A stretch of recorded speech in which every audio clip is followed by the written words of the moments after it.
Teruwan Saranai. Welcome to our live stream on this uposatha day. And we'll start with homage to the Buddha, the Dhamma, and the Sangha. So heartfelt good wishes to everyone who is joining today from different parts of the world. It's good to connect in this way. So the title for today's session is Removing What Blocks Spiritual Progress. And this is based on Venerable Mahamoggallana's teaching to the bhikkhus in the Anumāna Sutta. So this is Majjhima Nikaya Discourse number 15. Now, over 2 years ago, we published a Dhamma talk, and this was titled Why We Struggle to Understand the Dhamma. And it was also on this Anumāna Sutta. So this is a very powerful teaching from Venerable Mahamoggallana, and it needs to be actively contemplated. So if there's anything that you take away from this session, it's being able to actively contemplate it and regularly practice it.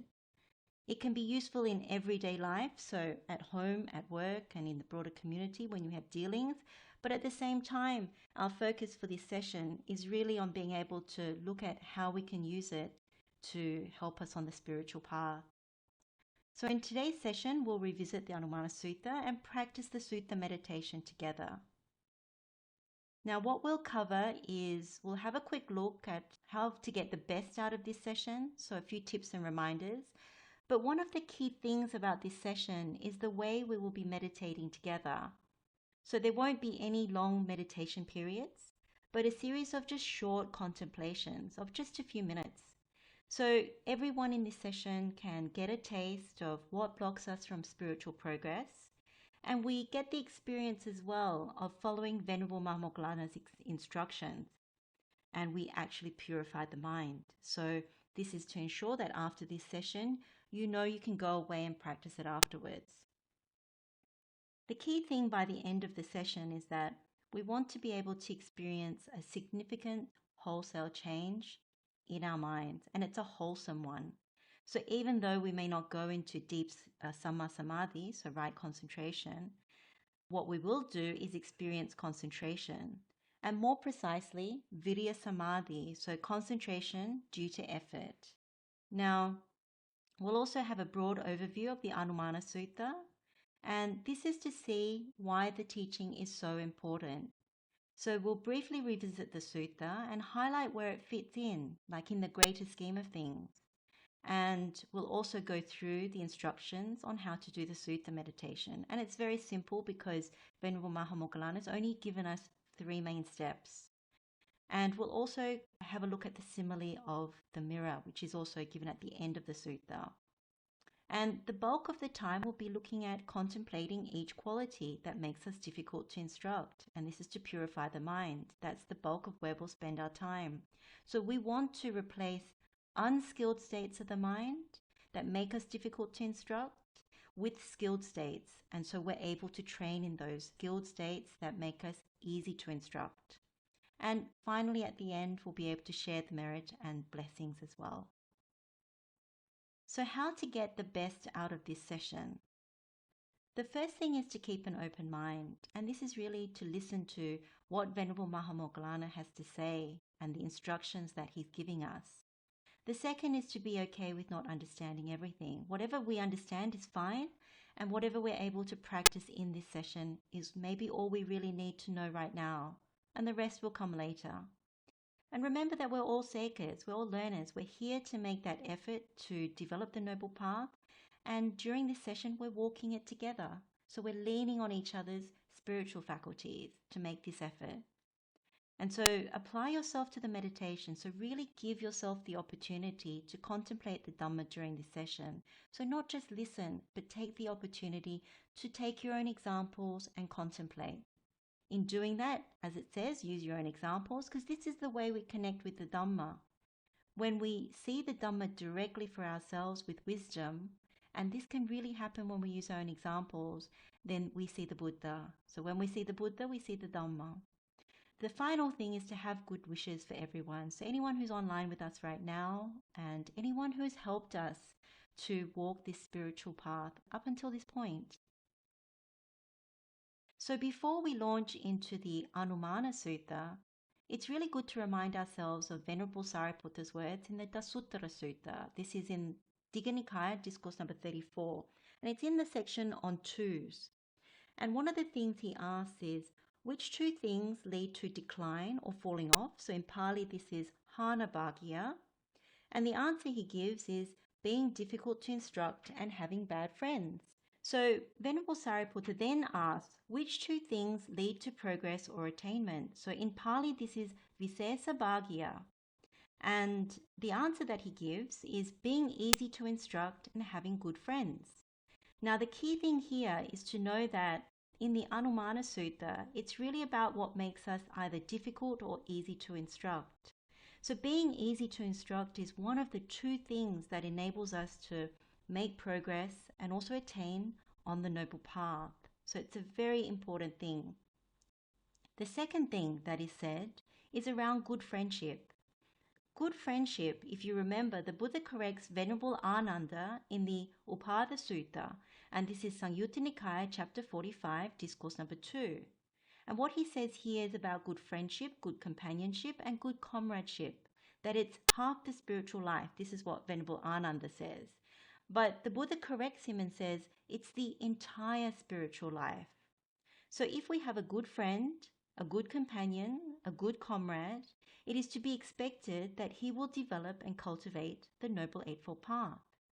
So if we consider that, if we are difficult to instruct and have qualities that make us difficult to instruct, then good friends, our Kalyanamitta, will turn away from us, finding us difficult to deal with and eventually find that they can't trust us. And that would be a tremendous loss for us in terms of developing and cultivating the Noble Eightfold Path. It could delay us, it could hinder our path, it could lead to decline or falling away, and we would rather grow, make progress, and attain. So this is why these two things go really well together. There's a Dhammapada verse and a story that highlights these points really well, and it's the story of Venerable Radhathera. And there's a separate talk on this, so you may have heard this before, and if you haven't, go and find it on Sutta Meditation series. You'll be able to listen to the full talk. Now, before Venerable Radha was ordained, he was this elderly poor Brahmin who stayed in the monastery. And he would do these small acts of service for the bhikkhus, and in turn he would receive food and board. Now, he wished to become a monk, but he didn't receive any encouragement or assistance towards that goal. So with the Buddha's intervention, because the Buddha could see that he was ripe for arahantship, he was ordained, and Venerable Sariputta was the one that championed him and instructed him. And within a few days, he attained the fruit of arahantship.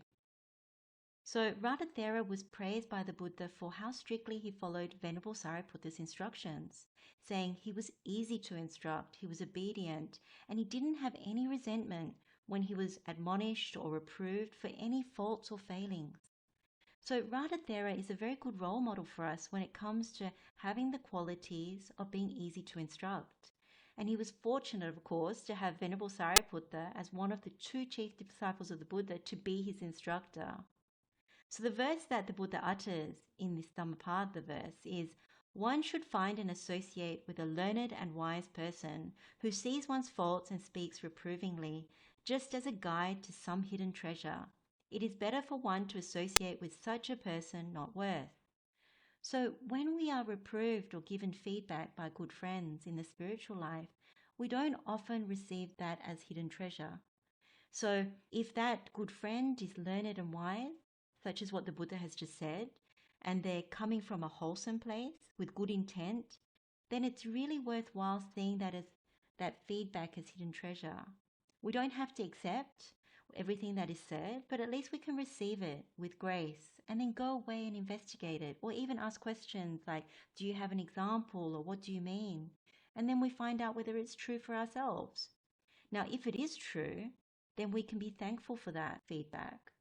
Because one, it can show us something that we didn't see before. Two, it could prevent us from being obstructed from the path. And three, it could also quicken how we develop and make progress. And those that are easy to instruct, they do very much find that it makes the process a lot swifter.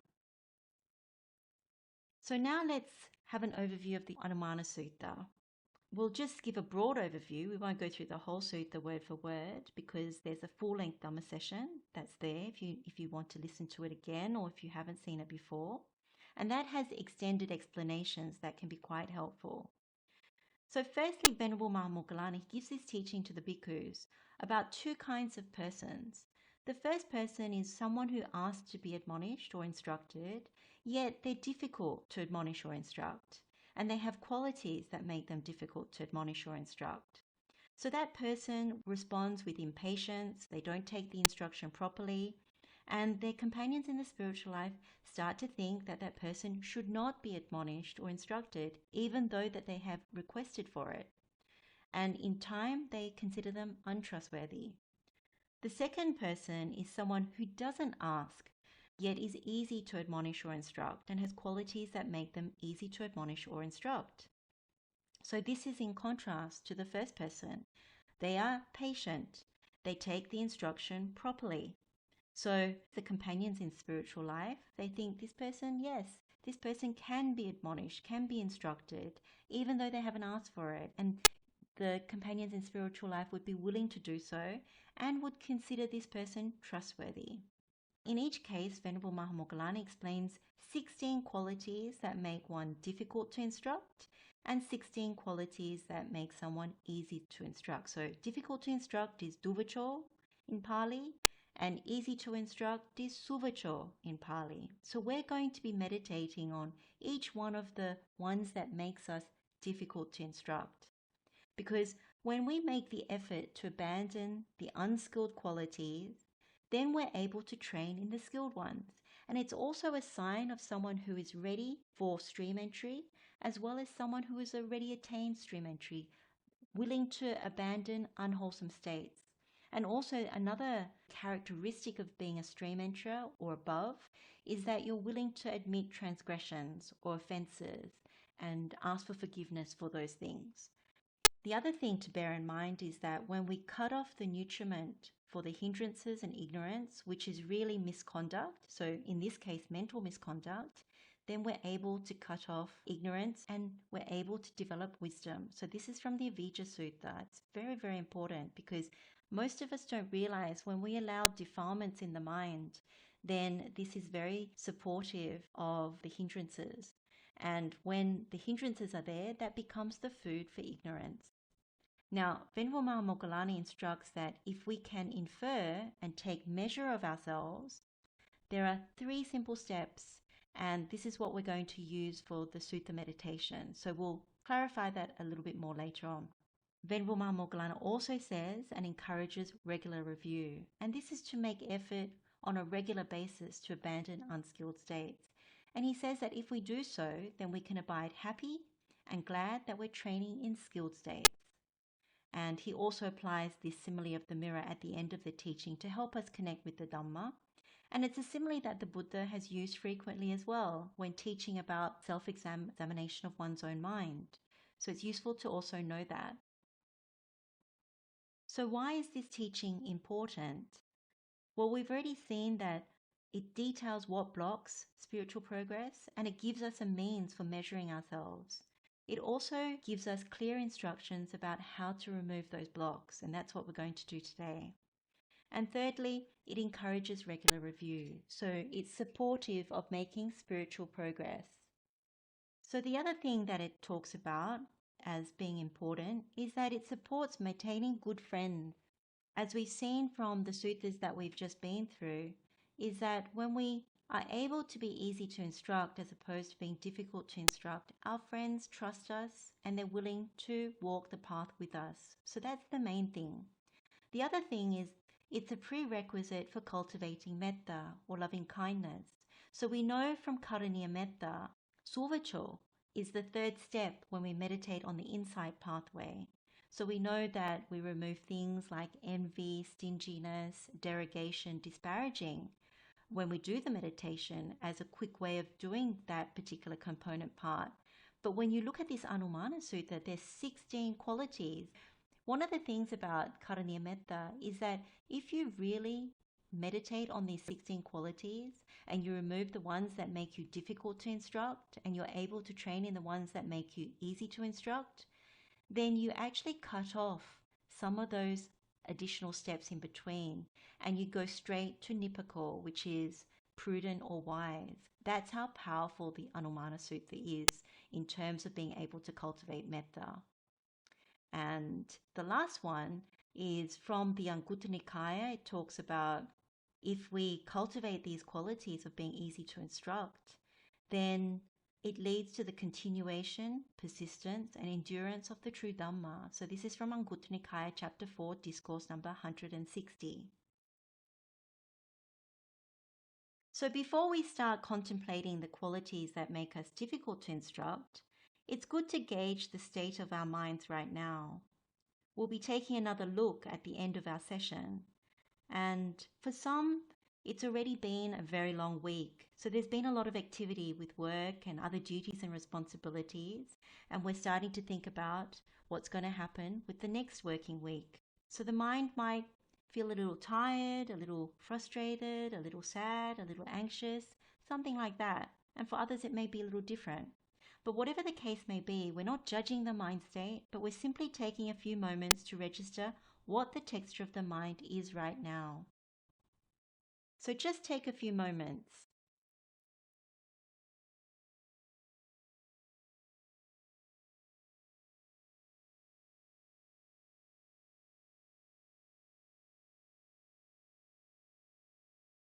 So the focus of our meditation today will be on the qualities that make us difficult to instruct, because these are the blocks.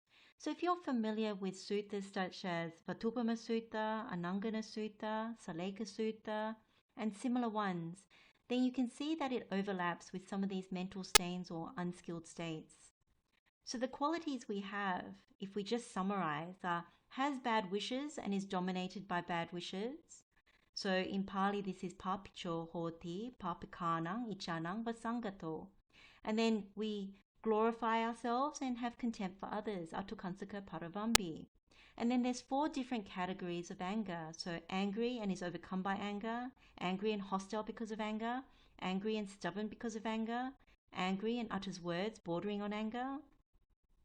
And then we have 5 different categories of responses to being reproved or given feedback. So when we're reproved, we resist the reprover, denigrate the reprover, counter-reprove the reprover, prevaricate, lead the talk aside, and show anger, hate, and bitterness.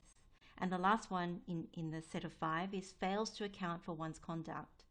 And then the next few are pairings of mental stains or defilements. And these are also in line with the Vatupama Sutta. So the first pairing is derogatory and disparaging.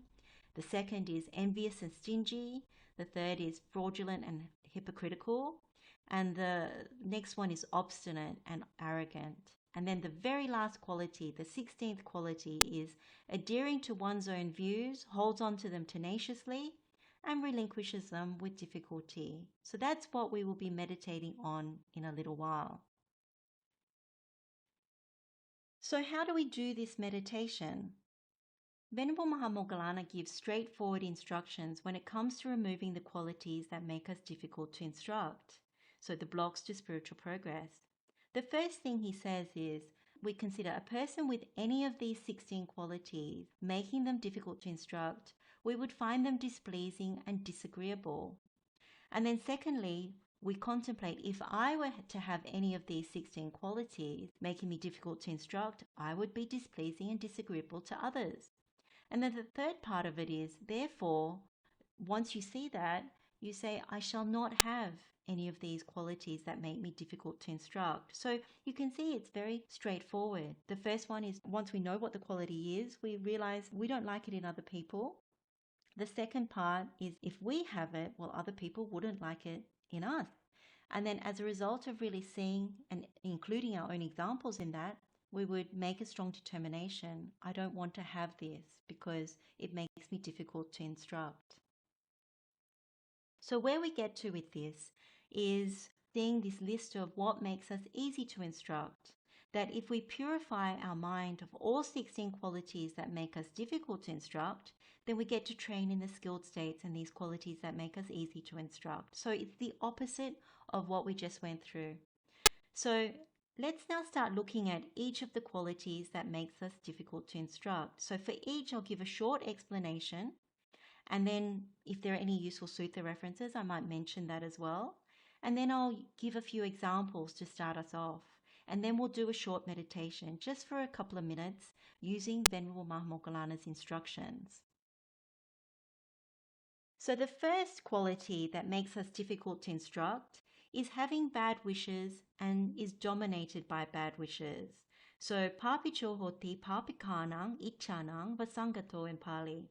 So the Pali word that is included here is ichanang, and that's also a term that is like a synonym for craving. So if you think about it, craving, being greedy, that is what is dominating our thoughts.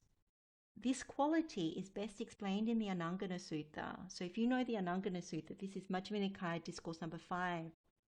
Venerable Sariputta, he lists 10 different bad wishes or blemishes and how we can get angry and bitter if people find out about these things. The first one is we don't want others to know about our transgressions or offenses, so we want to cover them up. The second is we don't wish to be admonished or given feedback in public. We only want it to be done in private. And if we have transgressed, we wish for admonishment or feedback from someone we consider our equal, not less. The fourth is we wish for questions to be asked of us when a teacher is teaching the Dhamma, not others. The fifth is we wish to be put at the forefront of a group in public, not others. And the sixth is we wish for offerings or gifts to be given to us, not to others. The seventh is we wish to be the one to offer the blessing or to speak in public, not others. The eighth is we wish to receive the invitation to teach or share Dhamma, not others. The ninth is we wish to be honored, respected, revered, and venerated, not others. And the 10th one is we wish to receive the best requisites and not others. If you consider what we just read out, there's a very greedy mindset behind these bad wishes and also steeped in a lot of me and mine. So the atta is very strong here, the sense of self. So these wishes are predominantly part of the greed path. It's lobha. What the Buddha asks us to train in is always a lobha path, non-greed. So there's something not quite right with these kinds of wishes, quite obvious. Now, Venerable Sariputta in this Anumāna Sutta, he gives a really wonderful simile. The simile of this bronze dish, and the owners have brought it back from the shop after cleaning. And so it's bright and clean and shiny. And the owners put a carcass of an animal or a human inside. They cover the dish and then they go to market carrying this bronze dish. Now, when people stop them and ask them what they're carrying around like a treasure, they raise the lid and they show the carcass, the remains of the carcass inside the bronze dish. So as soon as people see that, they are repulsed and disgusted. And this is meant to demonstrate to us the simile that if we have such bad wishes, then our friends in the spiritual life would also be repulsed and disgusted. If you think about it, the first step of doing this meditation is, would I like this in others? And we've all come across people, we've observed behavior such as what we've just read out. And when we think about it, we don't like it. Just like carrying this bronze dish with something yucky inside, we are repulsed by it. And when we look at, if we have our own examples, if we have things like this, bad wishes and being overwhelmed by bad wishes, other people wouldn't like it in us. So for example, we might not want other people to know that we argue with our neighbors and have harsh speech, or that we're cheating on our partner.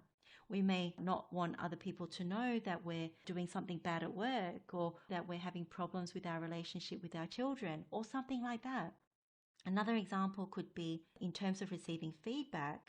We're very concerned about who we receive feedback from. So we might not want to receive feedback from someone who is younger or junior to us.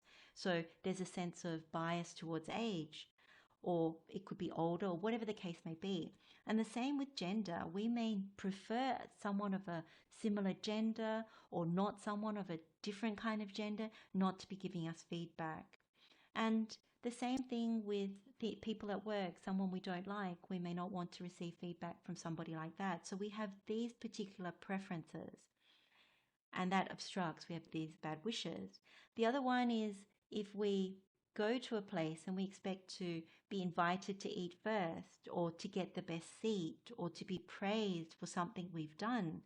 We don't usually think we have these things, but once they're not given to us, like we don't get the praise, or we don't get the seat, or we don't get invited first, we get invited last, then we actually see it. And so it's really good to look at whether we have these things. The third step is to see that when we actually know we don't like it in others and we don't think others would like it in us, that's when we make this strong determination: I shall not have this quality. So what we can do now is do a little meditation, just a few minutes. One of the things to quickly say is, don't worry about what happens after the session, as in, can I keep to this determination? The important thing is to make sure during the meditation, when you go through the steps and you see that it's not good, you abandon it and you make the strong determination in the meditation now. So just to repeat the steps again, we're going to meditate on whether we have bad wishes and are dominated by bad wishes, and just follow the 3 steps. This is not a quality I like in others. We apply our own examples and see that if we have this, other people wouldn't like it in us. And then we make the strong determination not to have this. Okay, let's do the meditation for just a few minutes.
Okay, let's stop the meditation now. So we can now look at the second quality that makes us difficult to instruct, and that is glorifies oneself and has contempt for others. So this is atukansaka paravambi. So this is basically when we raise ourselves while lowering others. So there's a conceit and self-glorification happening. Usually we don't think we have this quality of raising ourselves, being boastful. Most of us are more self-deprecating. But the way to see it is if we have contempt for others, because when we do that, we are knowingly or unknowingly raising or glorifying ourselves. So we might say, that person isn't good at this, or hasn't got that, doesn't know this, can't do that, and therefore I'm up here. So this quality is very obstructive to receiving feedback or instruction, because we are thinking, we know better, what does that person know? We can do better, what does that person think they can do? Now, at the end of the day, good friends, they would become fed up with us and avoid us. The thing to do in this meditation is, again, the same thing. We don't like this in other people when they have contempt for us and they keep raising themselves. So that one's quite obvious to see. We know what that's like. But when we look at ourselves, we need to seek out our own examples and look at whether we do that and other people wouldn't like it. So an example might be, that person hasn't meditated for as long as I have. What can that person really instruct me on? Or, that person isn't ordained, but I am, so how can they admonish me about virtue, sila? Or, that person focuses too much on suttas than the actual practice of meditation. So what direct insight do they really have that they can share with me when I meditate a lot? And in a mundane sense as well, one might think, because I have this field of expertise in science or medicine or something like that, we might think that we're better than somebody else in terms of what's in the suttas and therefore what the Buddha has to say. So those are a few examples that could exist. So when you see that, you would think, other people wouldn't like that in me if I have this kind of quality. So when we see ourselves glorifying ourselves in this way and having contempt for others, we need to see that it makes us difficult to instruct. So we can make a strong determination not to have this. And that's where that comes from. So again, to repeat the meditation, we're looking at, do we glorify ourselves and have contempt for others? Because this makes us difficult to instruct. So this is not a quality I like in others. And then you look at your own examples and you say, other people would not like this quality in me. It makes me difficult to instruct. So then you make the strong determination not to have this. So let's meditate on this for just a few minutes as well.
Okay, you can come out of the meditation now, or the short contemplation.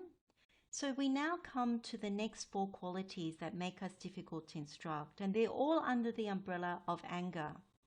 So angry and is overcome by anger, angry and hostile because of anger, angry and stubborn because of anger, and angry and utters words bordering on anger. So let's briefly go through each of these and how they escalate. So angry and is overcome by anger.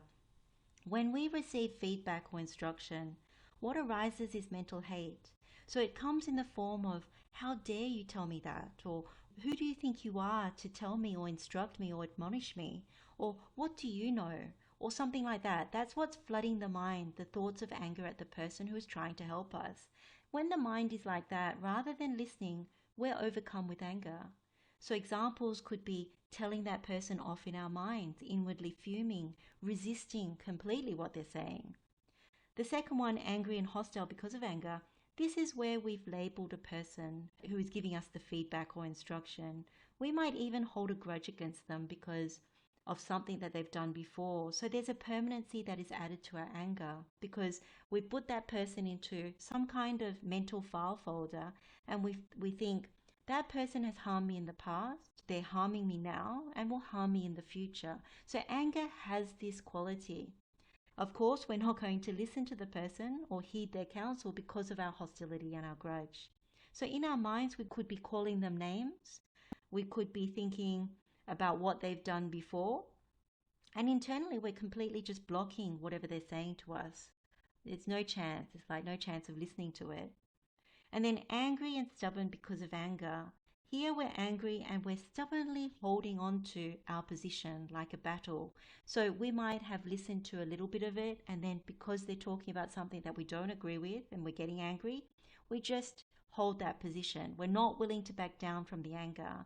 And so we would be thinking, whatever you have to say is not acceptable, and you're making me angry with everything you're saying, and you're completely wrong. I don't accept anything you have to say. So that's the third one. The fourth one is angry and utters words bordering on anger. Here we're about to blow up, but we haven't verbally expressed harsh speech yet. So we're getting there. An example could be, instead of actually having harsh speech, our face might be demonstrating our anger. So we look extremely unhappy, maybe even angry. Our arms could be crossed in a very defensive mode. Or we could be fidgeting or making rough movements with our hands. And maybe we're even starting to make rude noises or sounds of exasperation. And in our minds, we continue to fume. We continue to think, oh, I'm going to mess you up if you keep telling me about this because it's not something that I want to even hear. So you can see how it escalates. Now, anything to do with anger is harmful to the noble path because it's part of the hate path. It's the dosa track. And Buddha, of course, encourages us on the Noble Eightfold Path to walk the non-hate path, adosa. We all know when we've been on the receiving end of anger, it's not fun, it's never pleasant, and we'll often do our best not to be on the receiving end. We'll avoid it. So that's something to really bear in mind with this. Now, anger is also the condition for derogation and hostility.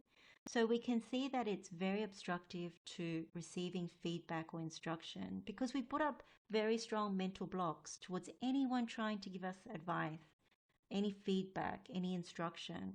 So when we have this kind of strong aversion, then we would reject feedback or instruction. And eventually we would want to act on that. So we would verbally start to express the anger, and we may even physically respond in anger, which is even worse. So all of this becomes very unhelpful to the spiritual path and to having good friendships. Again, good friends, they would want to avoid us rather than being around us, and that is a loss for us.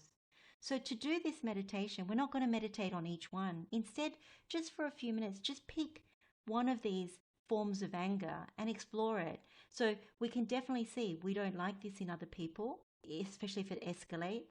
And when it comes to our own examples, we think about it could be a mundane example at work where we perceive someone as lazy or slack.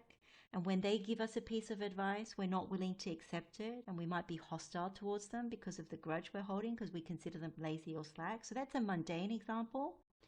But it also arises in Dhamma, that in Dhamma groups we can get angry if someone tries to correct us because maybe we don't like them, or maybe we just resist whatever they have to say. Or if someone gives constructive feedback about a teacher that we're following and we don't like what they have to say, we immediately get angry and we just won't budge from our position. And it could also be that we're invited to a Dhamma session, and the minute we hear that the talk is about an area of Dhamma that we are not okay with, so maybe danger in sensual pleasures or karma and rebirth or something like that, we get angry. If that's the case, the most obvious thing one can notice is if you cross your arms or you walk out or you slam the door or something like that. It's just very good to explore our own examples and to see if other people were to witness it or to experience being on the receiving end of it, then they wouldn't like it. And so when you see that, then you make a strong determination. This is obstructing my path. This is blocking even good friends. So let me not have this. So let's do this meditation for another few minutes. And again, just to repeat, so we're looking at anger, and you see it's a quality you don't like in others. You take your own examples and you see other people wouldn't like that in you. And then you make the strong determination not to have this. So let's do this meditation for another few minutes.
Okay, we can come out of that contemplation.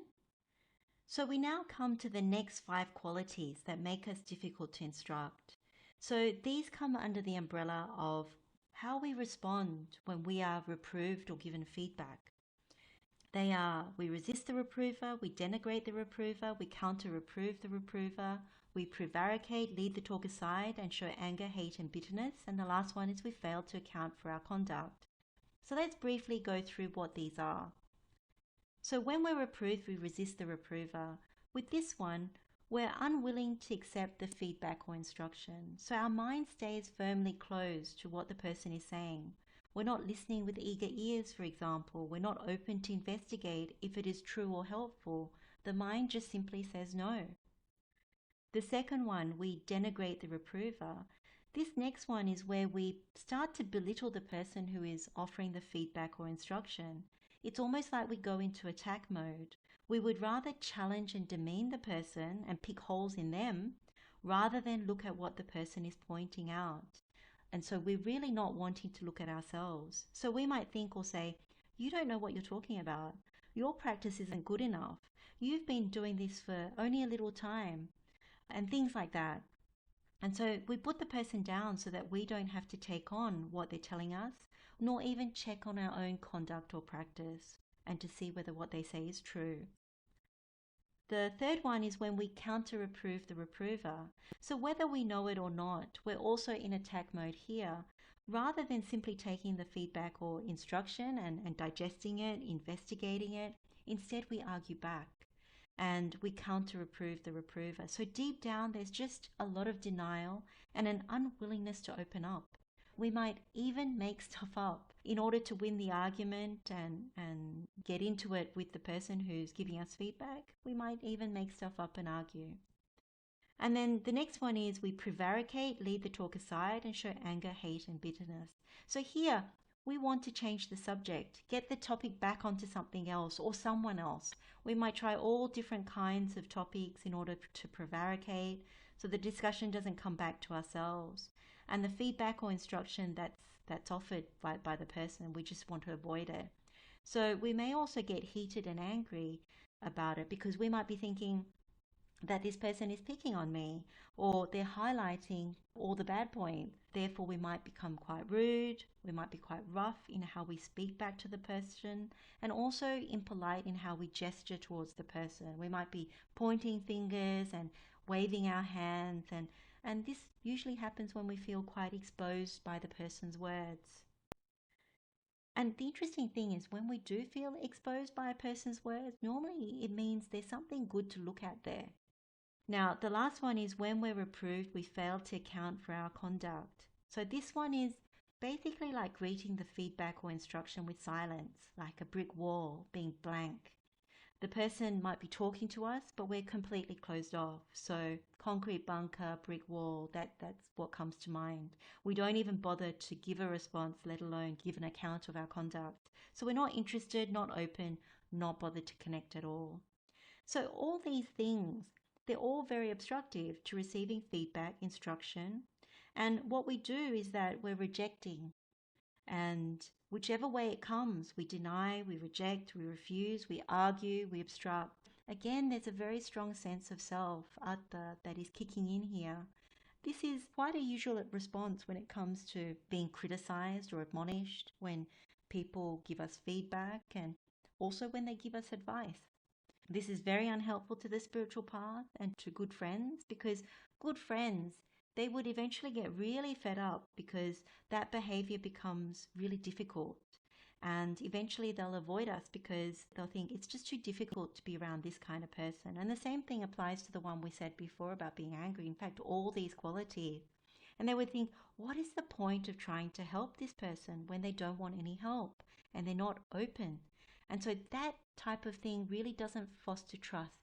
So when you read the sutta, you immediately think, why is it that even though I ask for feedback, they end up not trusting me? And it's because this is the type of response that you're giving, that if you give obstruction, blocks, rudeness, anger, all these things, then of course you're not going to foster trust in these relationships with so-called good friends, and they won't feel safe in this kind of relationship. Now, we've all been on the receiving end of this kind of behavior, even in a conventional sense. So at home, when we give advice or feedback to people in our family, at work, of course, even though we have 360-degree feedback and everything, but still you know that sometimes it doesn't land correctly. And also when we have dealings in the community. So we know it can be incredibly disheartening over time when you're genuinely trying to help someone in any of those contexts. So in Dhamma, it works the same, but it is a greater loss when friendships break and things like that. So to do the meditation, again, we're not going to meditate on each one. Instead, just pick an example. When we are reproved, we just basically rejected in any of these forms. So the first thing to do with the meditation, again, is we know when we experience that we don't like this in others. The second is to take our own example and to see others wouldn't like it in us, and then to make that strong determination. So examples for us. Someone comes and says, oh, you're not doing metta properly. You're spreading metta to yourself, and the Karaniya Metta Sutta doesn't say that at all, so you shouldn't be doing it. And we don't like it. We say, oh, but I've learned this from the monastery, and all the monasteries affiliated with that, they all do it the same way. So how can you say that? And so rather than even being open to looking at the Karaniya Metta Sutta, you just keep arguing about the point. Another one could be that a teacher gives you feedback about something that you said or contributed, and it didn't go down that well, but they're just trying to help you so that when you contribute again in a Dhamma discussion, it's not taken in a bad way. And you might think, oh, but I've heard you talk like that before, and how can you say that? And so you're pointing out their bad qualities and stuff. So there's things like that come up.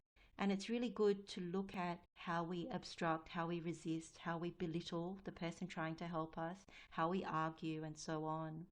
and sometimes how we just blank people. So let's do this meditation for a few minutes. Again, I'll just repeat the steps. This is not a quality I like in others. And then you take your own example and see other people wouldn't like that in me. And then you make that strong determination not to have this. Okay, let's do the meditation for a few minutes again.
Okay, let's come out of the contemplation.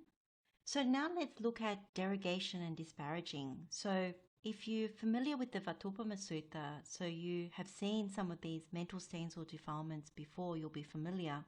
So they're grouped together in the Anumana as pairs.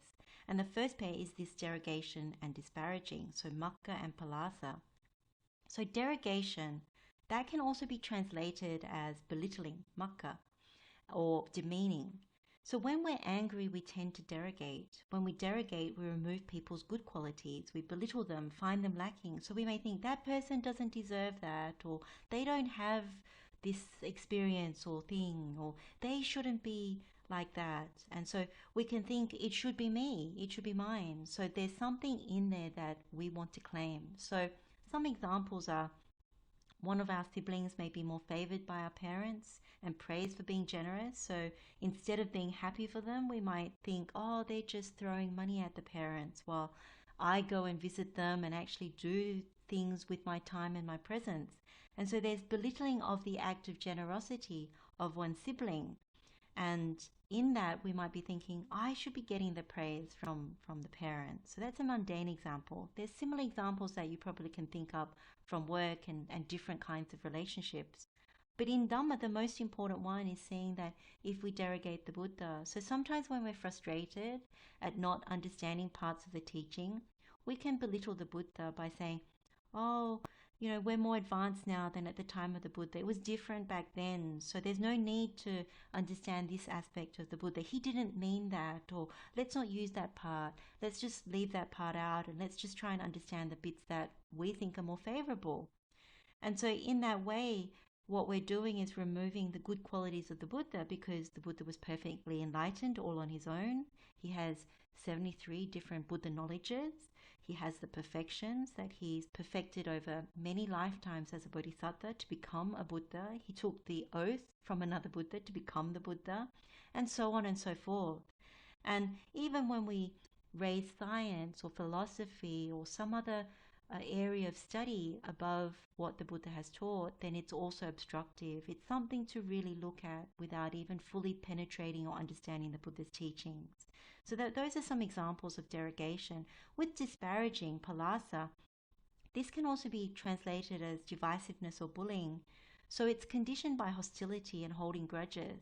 So when we hold grudges, there's a sense of permanency that we're assigning to the type of anger that we might have towards people. So we start saying, oh, they're always like that, or it's always like this, or what we're doing is we're measuring, dividing, and splitting and excluding. So some examples are, if we don't like someone that is good friends with one of our friends and we want to split them up, then what we do is we go and say that person's weak points to our friend. Or if we don't like a friend's partner, someone that they're married to or in a relationship with, then we might exclude them from group invitations or things of that nature. And in Dhamma, we have very strong preferences. Like when you really look at it, we might be of the nature to think, I only want to listen to foreign monastics, not the local ones, or vice versa. Or we might think, I only listen to Dhamma from a monastic, not to lay teachers, or vice versa. Or we might think, I only want to listen to senior teachers, not the junior ones, or vice versa. Or we might think, I prefer listening just to male teachers. I'm not open to female ones, or vice versa. So there's all these different ways that we can disparage and divide. And so we might also try and pull our friends away, depending on how we're prejudiced or biased, irrespective of what the Dhamma is being taught or practiced. And then again, another example is back to this one about sutta study versus meditation practice. We might reject people or groups who fall into the category that we measure as less. We might exclude them. And so what we don't see is that we actually need both. We need the Buddha's teachings and we also need to practice it. So this is something that we may not see if we have that type of divisive nature. So both derogation and disparaging, they're mental corruptions. They're very obstructive and make us difficult to instruct. And so there's many more examples than what I've just gone through. But you can see they block friends from trusting us. And we can also get into very combative relationships as well, instead of wholesome ones. And so it makes spiritual progress very difficult. And more importantly, it blocks wisdom. So let's do the meditation for derogation and disparaging. So we see that we wouldn't like this in others. We take our own examples, whatever they are, and we see that if we have that quality, other people would not like this in me. And it makes us difficult to instruct, and therefore you make the determination, let me not have this quality. So again, we're looking at derogation and disparaging. It's not a quality I like in others. We apply our own examples. Other people wouldn't like it in me. And then you make that determination, may I not have this. So let's do the meditation for another few minutes.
Okay, we can finish that contemplation.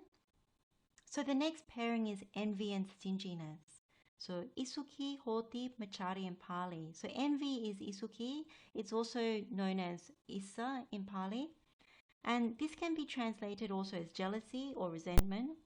And it arises when we're unhappy towards another person's gain or success. Internally, we may think it should be me or it should be mine. So this is conditioned by derogation. So we often find that if we derogate, we can identify that there's also envy. It sounds like he or she can, I can't. He or she has, I don't. So some examples, like in a work example, maybe somebody got a role because of favoritism or nepotism. And so we think, oh, they don't deserve the role. They haven't got the skills or experience like I have.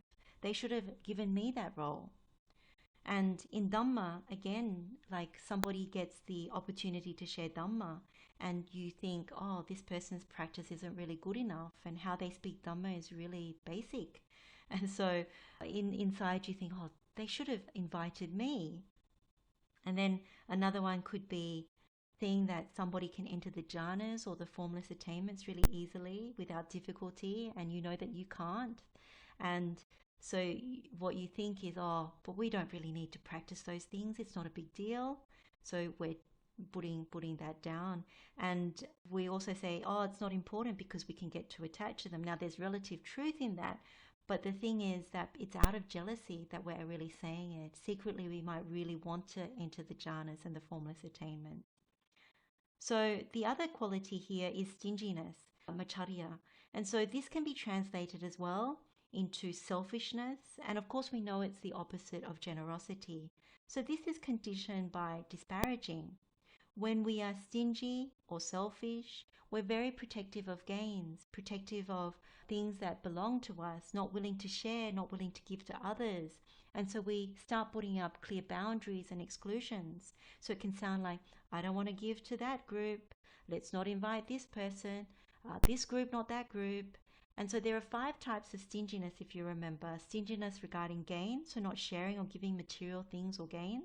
Stinginess regarding dwelling, so not inviting people to your home, not sharing your personal space and all that. And there's also stinginess regarding family or group, so we have preferences and biases regarding our family, people within our family, regarding race, regarding gender, regarding religion, sexual orientation, age, likes and preferences. The 4th one is stinginess regarding reputation, so around our appearance, virtue, our qualities, our attributes. And then the last one is stinginess regarding Dhamma or knowledge, so not willing to share knowledge, insights, ideas, views, information. Some examples, in a mundane sense, there's so many examples that apply here. We don't want to invite certain people to our home. We don't want people to intrude into our bedroom, things like that. A mundane example could be, we're not willing for our children to marry outside of our class, or marry outside of our religion, or marry outside of our race. In a Dhamma sense, it could also be not wanting to share Dhamma or participate in discussions. We think, oh, let's just practice for ourselves. Or we've found out something really helpful in terms of how to access maybe one of the higher concentrations, and we don't share that with friends. So things like that. So both envy and stinginess is quite apparent that they're mental corruptions and that they're very obstructive. And they block good friends because they would see, not very nice being around this kind of person. And so that would also hinder our spiritual progress and of course block wisdom. So again, let's do a meditation for a few minutes so you get the hang of this already. We don't like this in other people. We pick an example of our own and we see that people wouldn't like it in us.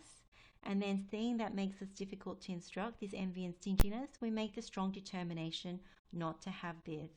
So again, we do this contemplation for a few minutes. It's not a quality I like in others.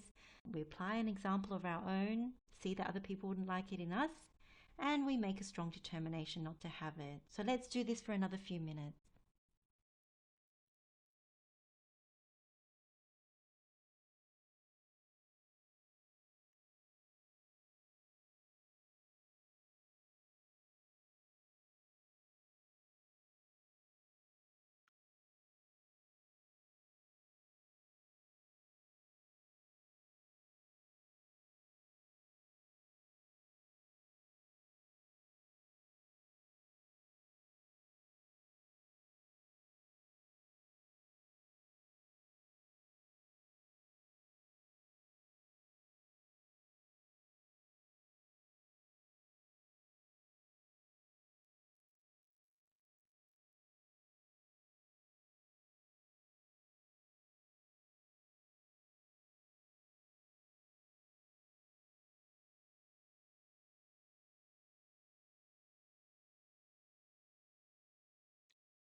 Okay, we can move on to the next pairing.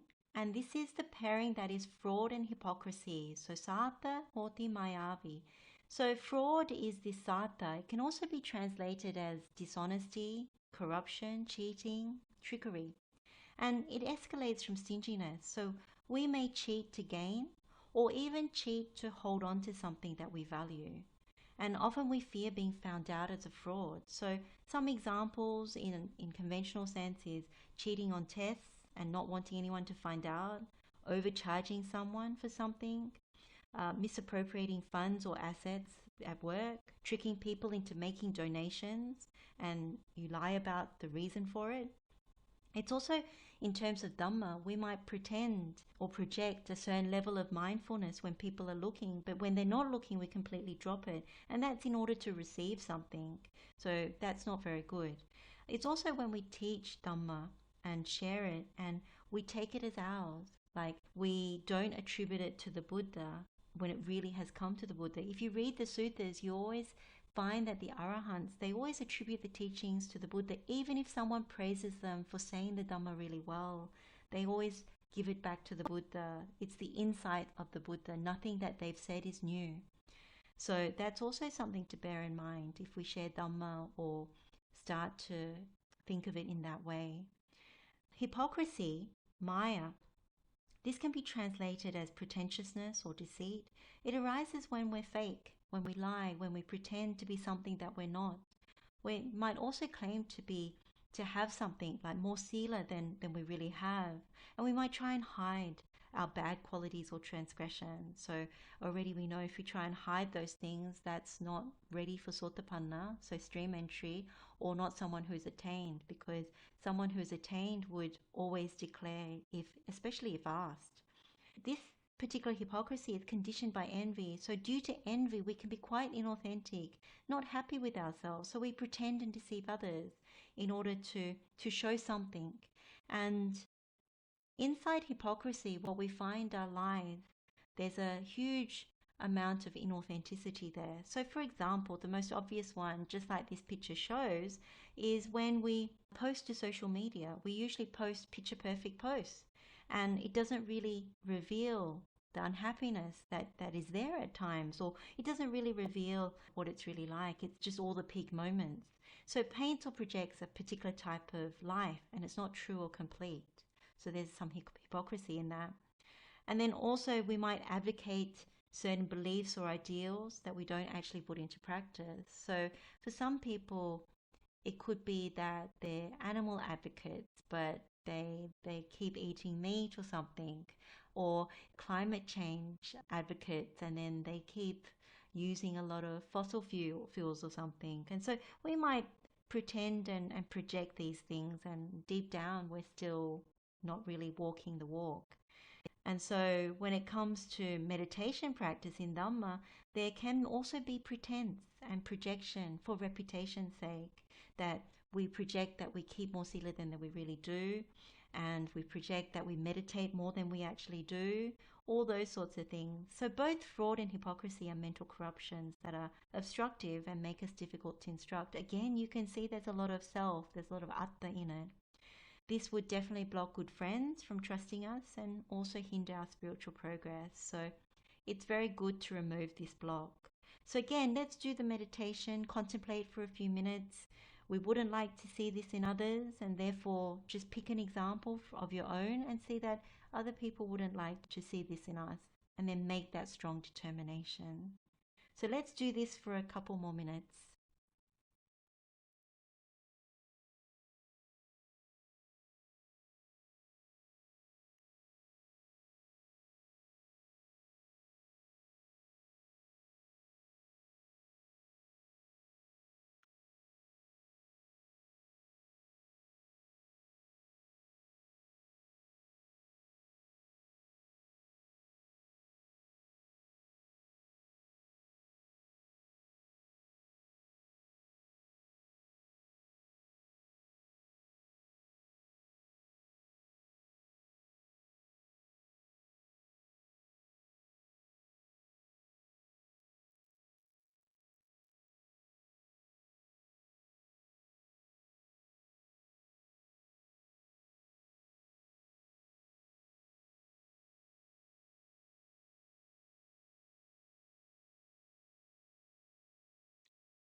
We can now look at the next pairing, which is obstinacy and arrogance. So this is taddo and also anatimani, or atimani, sorry.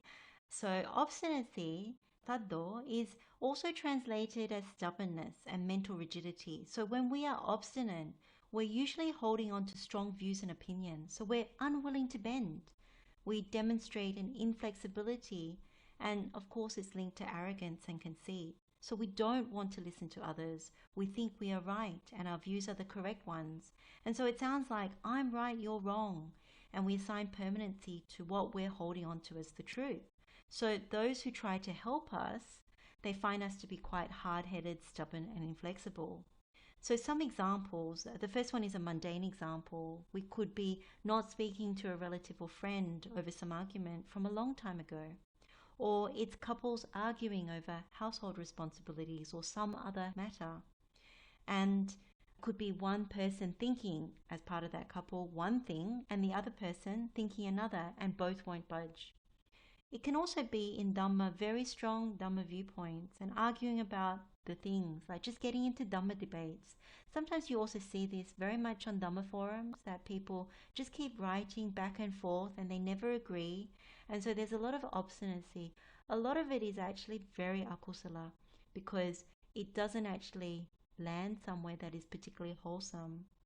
Also, we may be unwilling to hear that we're wrong in the Dhamma. And this is around certain topics. So in the world of studying Buddhism at the moment, there's many topics that are almost taboo. So even karma and rebirth, which is something that is very much part of right view.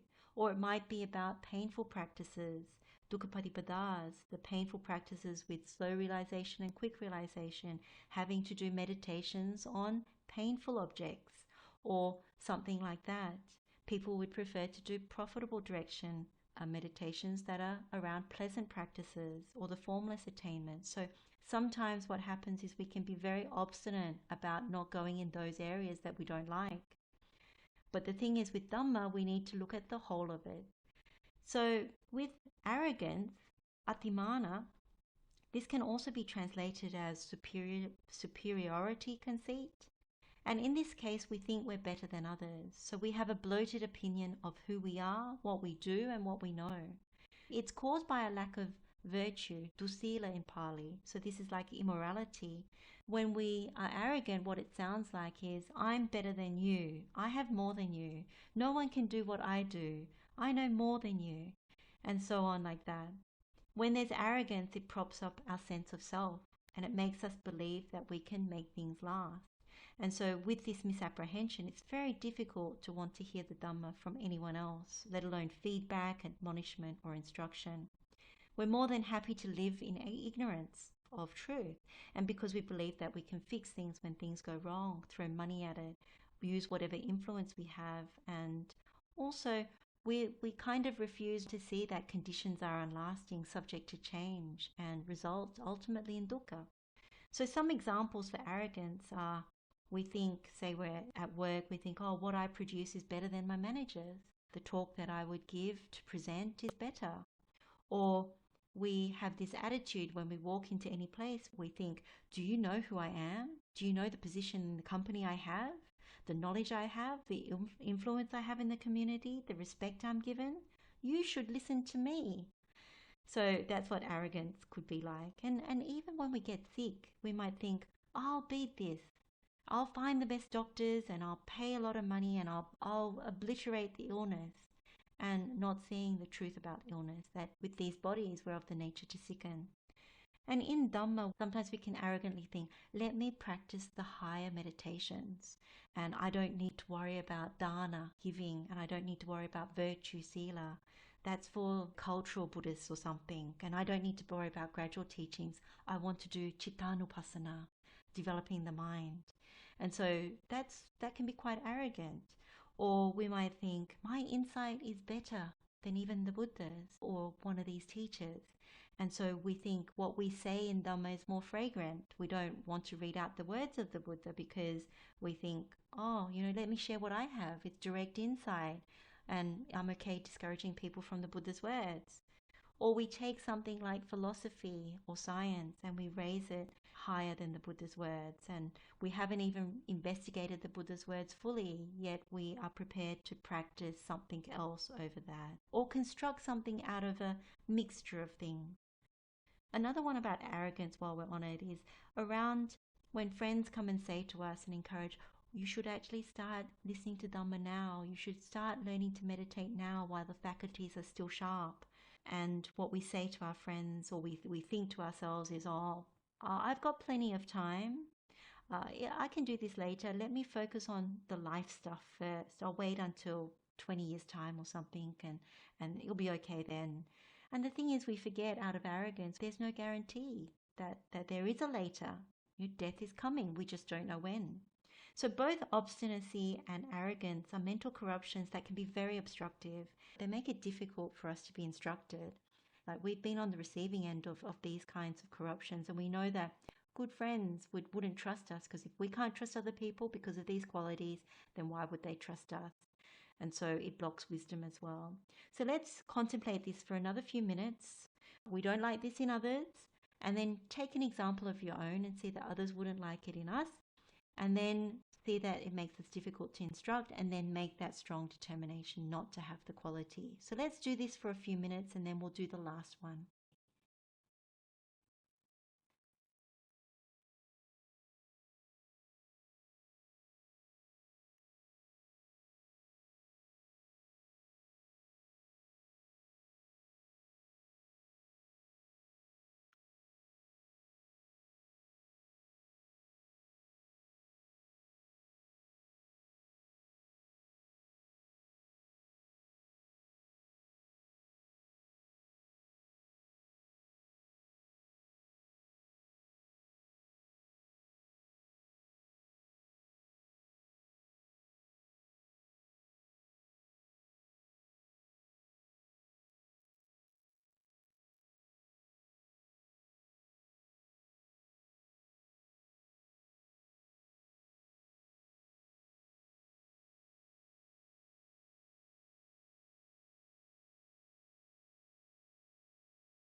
Okay, so we now come to the last one, which is around adhering to one's own views, holds on to them tenaciously, and relinquishes them with difficulty. So this last one, it's a very important one, because we can be holding on to our own views that are based on wrong views, and we hold on to them tightly, not wanting to give them up. And you can see this is linked to obstinacy, because we don't want to give them up. This might mean that we're unwilling to test them, we're unwilling to revisit them, and we won't review them to check that we have the right view. So as we know, the Noble Eightfold Path leads with right view. If we have the right view, we have given up wrong views. And the other path factors can be developed, and they're helped with right effort and right mindfulness. If we're holding on to wrong views, then the path that unfolds is the wrong path. We get to a concentration, but it's not the concentration that leads to ultimate liberation, nibbana, and the freedom from all suffering. So what is driving this quality is past delusion and ignorance. Now, this quality is closely linked with the bodhicitta insistence that this is the truth. So, idan sacha biniversa kaya gantha. So, this comes under consciousness as nutriment. And in this, we are saying, my view is the truth. Everything that doesn't align with what I believe is false, including the Buddha. And usually what you find is people will say, if I come to this Dhamma thing, will I lose what I believe in? Will I lose what I believe is true? And this is the thing that makes us difficult to instruct. So some examples might be holding on to strong views about worldly things as the truth. So sometimes people hold on to the modern sciences, philosophy, whether it's ancient philosophy or modern philosophy. Some people are still holding on to astrology. They still worship the sun and the moon. Some people do fire rituals. Some people are relying on Akashic records or numerology or something like that. If that's the case, then when you read the suttas and you listen to what Buddha said, he said that's wrong view.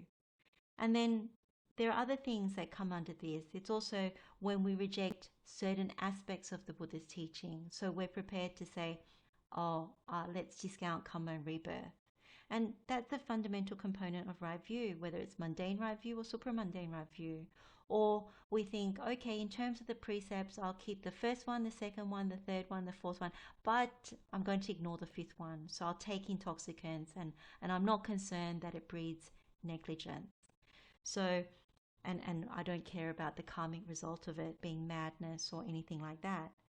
And then the other part of it is, it could be about jhanas, where we're unwilling to hear about the need for jhanas. That right concentration is about jhanas and the bhujangas, and so things like that. Or it could be that we really like infinite consciousness and we really love staying in infinite consciousness as a meditation, but we're unprepared to see that infinite consciousness is constructed and not nibbana. This particular quality, adhering to one's own views, holding on to them tenaciously, relinquishing them with difficulty, is a very, very difficult one in Dhamma. And so it's probably the most obstructive one to receiving feedback or receiving instruction, because the person, basically, as it says, relinquishes them with difficulty. In most cases, they don't relinquish them at all. The person who's trying to help would feel that they're just coming up to this block time and time again. And so after a while, good friends, in effect, will have to fall away, because it's very hard when someone is very unwilling to investigate and open up. And maybe the good friend leaves the door open, that at some point in the future, maybe a decade later, maybe a few years later, maybe next week, that the person would come and say, what do you mean? And so that's the hope for a good friend. Now, let's do this meditation just to complete. Again, see that we don't like this quality in others. So we've often encountered this kind of thing and we know that we don't like it. And so we find our own example, just investigate, is there anything like that for me? And then see that other people wouldn't like it in us. And then see that makes us difficult to instruct, and then make that strong determination. So let's contemplate this for another couple of minutes.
We've now completed the 16 qualities, so we've purified the mind. So if we imagine we are now looking at our reflection in the mirror, then we are happy that we can find no blemishes on our face. So this is the simile of the mirror that Venerable Mahamoggallana uses at the end of the Anumāna Sutta. So when we see no blemishes on our face in the mirror, in the same way what we are saying, we can be happy and glad that the mind is now clean of all those unskilled, unwholesome states that make us difficult to instruct. This is a gain for us, to have abandoned the qualities that make us difficult to instruct, because they were blocking the noble path. And it makes us difficult for good friends to want to trust us and to want to associate with us. So now that we've removed them, it's actually a really good thing. So now we can train in the qualities that make us easy to instruct. So that helps us towards developing wisdom, to keeping the good friends that will associate with us and will help us to grow in the Dhamma and to make progress on the path. This is what we do at the end of the meditation, that after you look at the 16 stains have been removed, the 16 qualities, then you think, this is really good. Like we did at the beginning or somewhere in the beginning of our session, we've now meditated together. It was very, very short, but it gives you an idea. And what we do now is again gauge the state of our minds. And the question to ask is there more brightness in the mind? Is there some lightness in the mind? Does the mind feel happier? And so just take a few moments to check on the texture of the mind right now. Don't judge it, but just gauge how it was before and how it is now.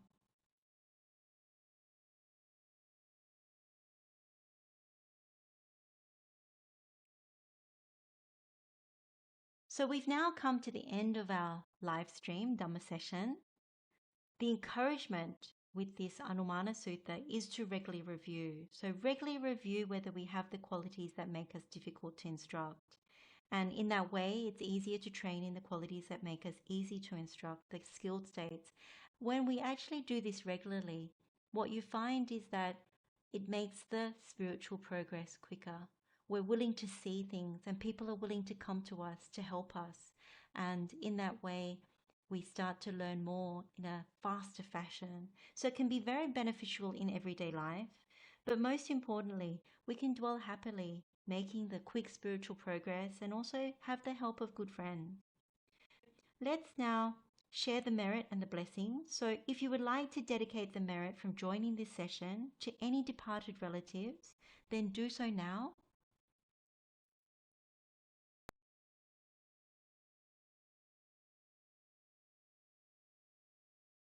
And we can share the merit with all sentient beings. May all beings be happy and well. May all beings be free from suffering. Blessings of the Triple Gem, wishing you well. Teruan Saranai.